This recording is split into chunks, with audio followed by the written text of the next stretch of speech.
everybody. God bless you. Jesus loves you, and I love you with all the Jesus in me. I'd like to thank you for all the people who are now commenting on my gardening videos. I love to be out here in the garden, and I love sharing my little tips and everything. Today, I decided to add a new thing, like a little bit of commentary to explain it to you a little bit. In this video, I am making a blackberry leaf tea. And blackberry leaf, as well as raspberry leaf and all those kind of things, they're good with dealing with unknown infection in your body and getting rid of rashes.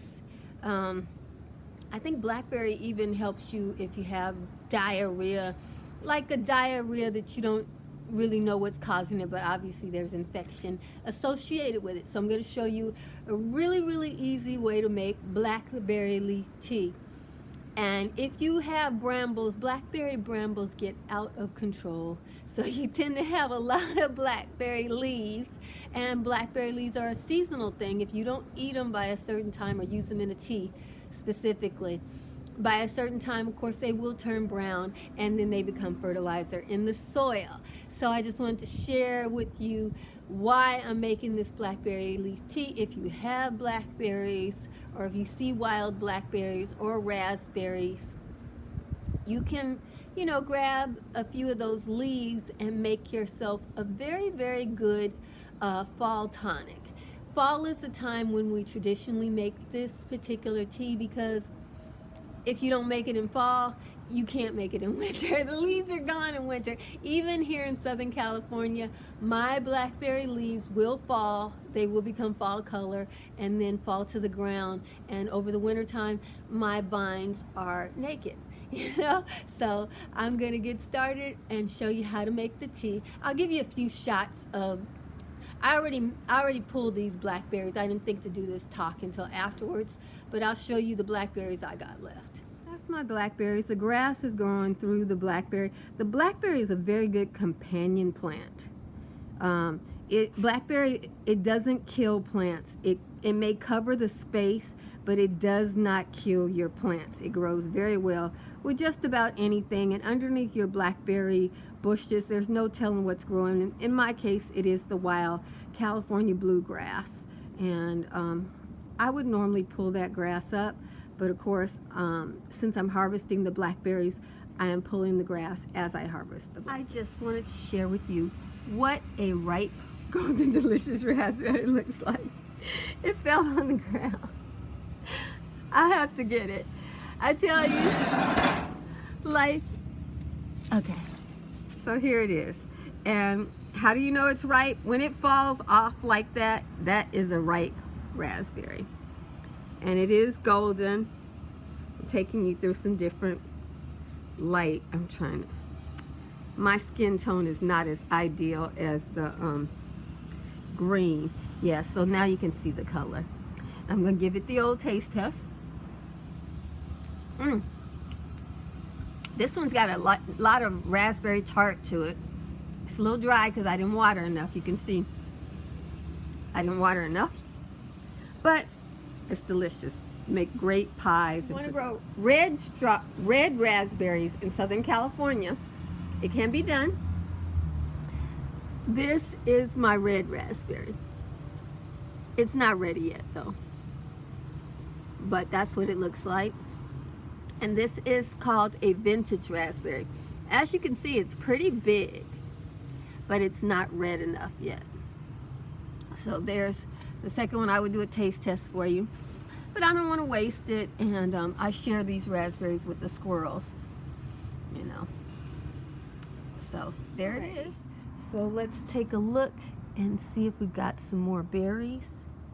It is the beginning of fall, and see, there's berries there and more there.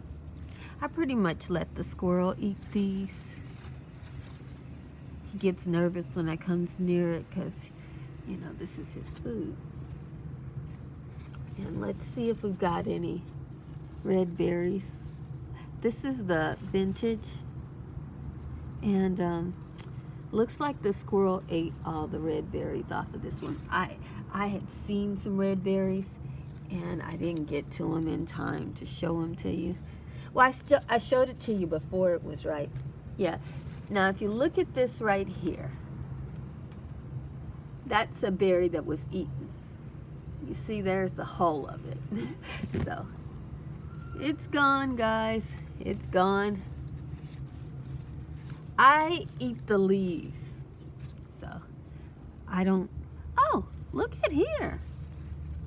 Oh, snap. Yes. Okay, so there's food there. I think these are ripe. I'll taste one. Let me see. Let me check. No, you see how it doesn't come? Then it's not ripe. That's why they're there, because they're not ready yet. So this squirrel is such a finicky. Okay, this one looks like it's being eaten, and that one's ready. So looks like some kind of, I think a bird pecked at it and got a little bit, and it wasn't big enough to eat it all. But this is my vintage berry. It's pretty sizable. I mean, it looks to me to be about twice the size of the raspberry that I see in the store. So I'm gonna bite off the good part here. It has a lot of good raspberry flavor. Would make a great jam, but this is not very sweet. This one's very sweet. That could be, you know, like I say, you guys, I'm growing raspberries in zone 10. Raspberries don't normally grow in zone 10, so I wanted to share with you. I eat the leaves, so you know, even if it hadn't fruited, I would have what I wanted. How do I do it? I want you to look at something here, because I don't follow the instructions. This is morning time. Do you see that these are in shade? Yeah. Okay, it's sunny enough you can see them. It's not full shade, but you see they are in shade. So I'm watering them now twice a week, because we're in the month of September, which is one of our hotter months. So they're in full shade right now. Now they're gonna get full sun. We get about 12 hours of sun, and they will get full sun in the evening time. So for about 6 hours, they will get full sun. But the rest of the time, they're not having to deplete themselves from all of the moisture that they can get a hold of. Now, this is a sport of my own garden. It is a thornless blackberry bush. I only buy bushes with thorns on them because we have rattlesnakes in the area. So the thorns are something that I want in order to deter rattlesnakes. You know, think about it. Picking a thorn out of your foot is bad, but how do you pick out rattlesnake poison? I don't want to have to deal with that battle. This is a blackberry bush, and it's my best tasting blackberries. This tastes like the blackberries in the store. Very, very sweet. The berries get big. Yeah, but I didn't buy that. This thing just came up. This plant had thorns when I bought it, and it was right over here, and it had thorns, and it just sported and quit having thorns. Okay, so this was the original plant. See, this little one has thorns, but it had a baby, and the baby has no thorns, and it still has the same good fruit. So you know, I guess these things happen. Yeah, see, this is the one I bought. It has thorns. Okay, see that? But the sport has no thorn. And you see how the ants are playing me on the ones with no thorns? Oh, they don't mess with these with the thorns. You know, I get my nice clean fruit on these with the thorns. And see my leaves are real good, but they'll plant aphids on this one because they feel like it's just regular stuff. But I just wanted to share that with you. If you are in a zone 10, not a whole lot of moisture in the air, even still, I have drought damage, but I'm okay. I got food, I got leaves for my tea, and I got plenty of berries for the little animals in the area. You know, they don't even know what this is like. The birds don't even eat my berries because the birds in this area don't know what a berry. They don't know that berries are food. I don't know if they'll ever discover that. But the squirrel's nose is so good that he caught on. So there it is. I just wanted to share that with you. Thought I'd share my wildflowers with you. This is the blue flower from the chicory. It is absolutely gorgeous to me. And it opens up in the morning and closes at night. So you have to come, you know, while it's daylight sensitive. And let me show you. There's my basil and my cauliflower. Cauliflower is it's a perennial in my area, guys. So that's the cauliflower plant growing and taking over its space. And there's my patch of celery, and there is kale mixed in there, but the celery's the dominant player. And there's a chicory. God bless you. And I hope this video cheered you up, you know, seeing a little greenery. Please, the brownness on the leaves is because we are always in a drought in summer. And I don't do an excessive amount of watering, so I can find out what plants are the most drought tolerant. God bless you, Jesus loves you, and I love you with all the Jesus in me. Be blessed. This is the nemesis of everybody that grows blackberries. They take over the space.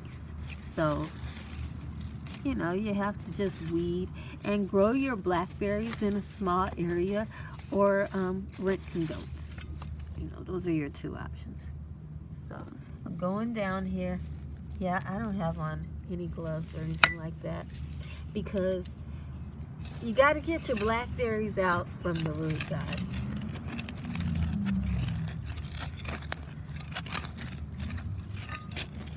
So, and there's no thorns on the roots. So if you're not dealing with, there we go. See that? You're not getting the root that has no thorn in it, you're wasting your time.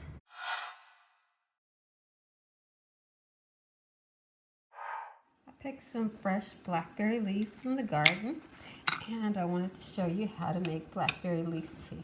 Now, the blackberry leaf is full of thorns. If you look, that's probably a raspberry leaf because those thorns aren't as tall. But as you can see, that's not something you can just chop up and eat. But you can make tea. Put your hot tea right there. I'm filling up this little teapot. As you can see, the teapot has a little siphoner in it. So you want to make sure you get your tea all the way to the top and leave it for several hours. So here's my finished tea. I've been drinking it already. I forgot I was filming for you guys. That's what it looks like. This is a very light tea. It's not heavy at all. I'll make a heavier raspberry, blackberry leaf tea later on, and the leaves look like. So there's still more tea in them.